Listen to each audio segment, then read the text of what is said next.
టీఎంసీకి చెందినటువంటి సమీం అహ్మద్ వీడింట్లో సిబిఐ దాడులు చేస్తే మంచం, సోఫాలు, బీరువాలు అన్ని బంగారంతో చేసినటువంటివి. టన్నుకు పైగా బంగారం వాడింట్లోనే ఉంటే మరి ఒక్కొక్క టీఎంసీ నేత ఇంట్లో ఎంత ఉంటుందో అర్థం చేసుకోండి. ఇందులో దొంగనా కొడుకులు ఇంచుమించు సగానికి సగం మంది 100 మందికి పైగానే ఉంటారు. అంటే ఈ లెక్కని మొత్తం టీఎంసీ నేతల దగ్గరే ఈ దేశానికి సరిపడినటువంటి బంగారం ఉంది.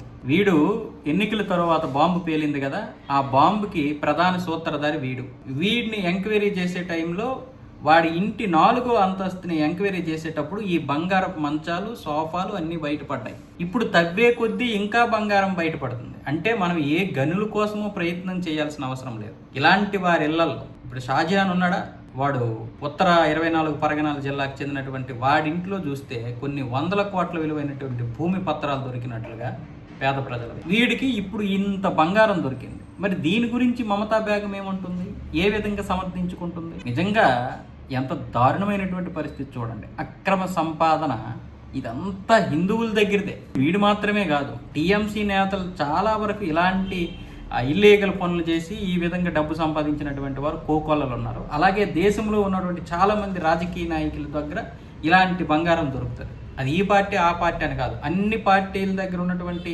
నాయకులు ఈ విధంగా ఎంక్వైరీ చేస్తే దొరుకుతుంది. కాకపోతే కాంగ్రెస్, టీఎంసీ, డిఎంకే నాయకుల దగ్గర దొరికినంత మిగతా వాళ్ళ దగ్గర దొరకదు అంతే. ఒక ఎస్పీ, ఈ మధ్య పెద్ద పోటుగెత్తి పార్టీ లాగా నీతులు చెప్పినటువంటి పార్టీ ఆమ్ ఆద్మీ పార్టీ, అంత కుంభకోణం బహుశా ఇంకెవడూ చేయడు.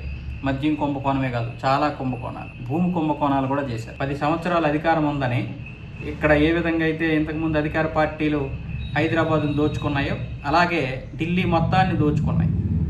ఏ పేరు లేనటువంటి ప్రభుత్వ భూమి, ప్రైవేటు భూమి వాళ్ళదే.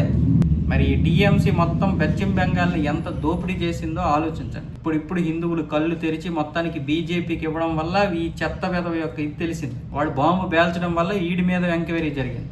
అంటే ఇలాంటి వెధవలు ఎంతమంది ఉన్నారో ఈ నీతిమాలిన అవినీతి పరులు, వీళ్ళందరి గురించి ఇప్పుడు ఒక పెద్ద లిస్టు. కాకపోతే ఈలోగే వాళ్ళు ఈ బంగారాన్ని ఎటైనా తరలించే అవకాశాలు అయితే ఉన్నాయి, ఇంకా డబ్బు కూడా.